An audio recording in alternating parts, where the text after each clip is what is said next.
Hello, everybody. Jake here, and I have to say that I am a noob. I have a lot of these movies behind me, but I am a noob when it comes to collecting Kino Lorber. I've never ordered from their site before. I only own 4 Kino Lorber titles in my collection, and I kind of got them just because I didn't really know they were Kino Lorber. One that I just found a couple days ago at Half Price Books, I think, Half Price Books?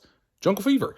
This is one I've been wanting to check out for a while, but that's not why we're here. That's not what I'm talking about right now. I'm talking about this big honkin' sucker right here. I'm going to do an unboxing for you just to see what I got. I want to say this was on their Black Friday sale.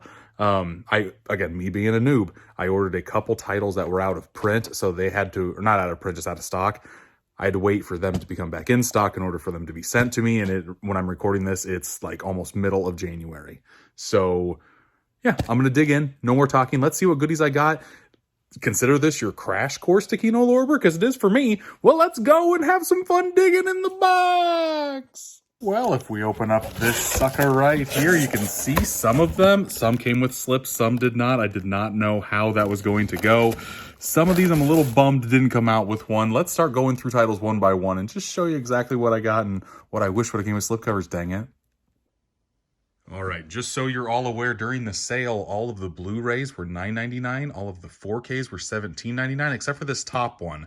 This top one, I want to say, was like $23, $24. I really wish that it was on sale, but I did not want to live without it in my life anymore because I've heard very good things about the transfer of Eternal Sunshine of the Spotless Mind.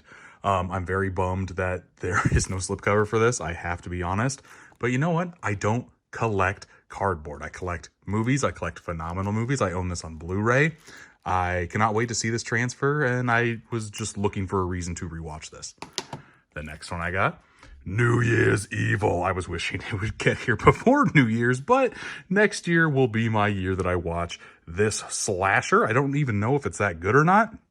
Just for $10 and with the slip, thank goodness. Yeah, I could not pass up that deal. Is this movie any good? Let me know, because literally don't know too much about it.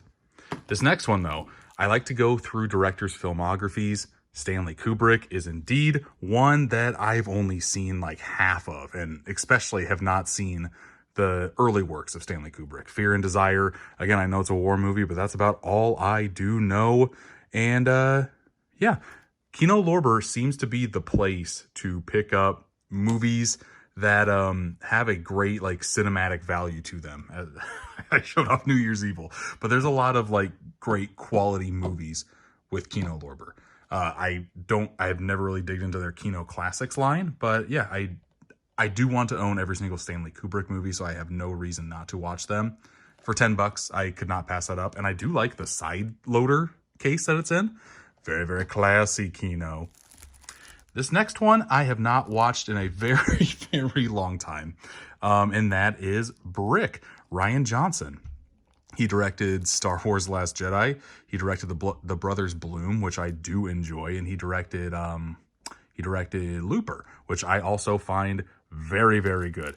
I remember watching this in high school, and yeah, I can't wait to rewatch this because honestly, I don't know too much about it. I know that Joseph Gordon-Levitt is doing his like detective noir stuff, and yeah, I honest to God don't remember too much about it. I remember enjoying it, but I don't even remember who the heck is in this thing. It looks like Lucas Haas, Megan Good. Okay, yeah, cannot wait to rewatch this sucker. And that's funny.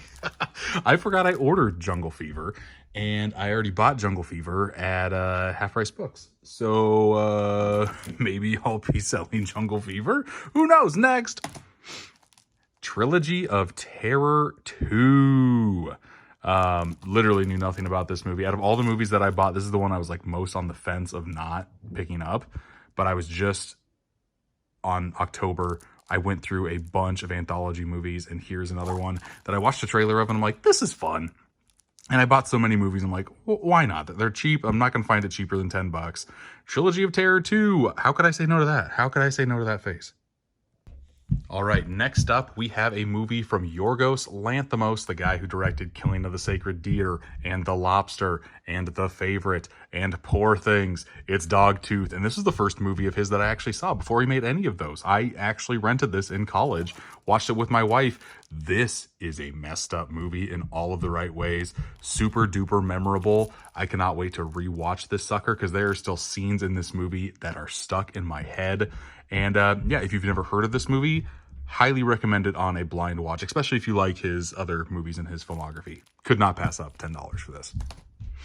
Next 4K I have Dressed to Kill. Literally didn't know much about this movie until until I saw a trailer about it, until I watched some type of like film YouTuber talk about this movie, and it goes over, oh no, it was In Search of Darkness. In Search of Darkness, like 3 talked about Dressed to Kill randomly.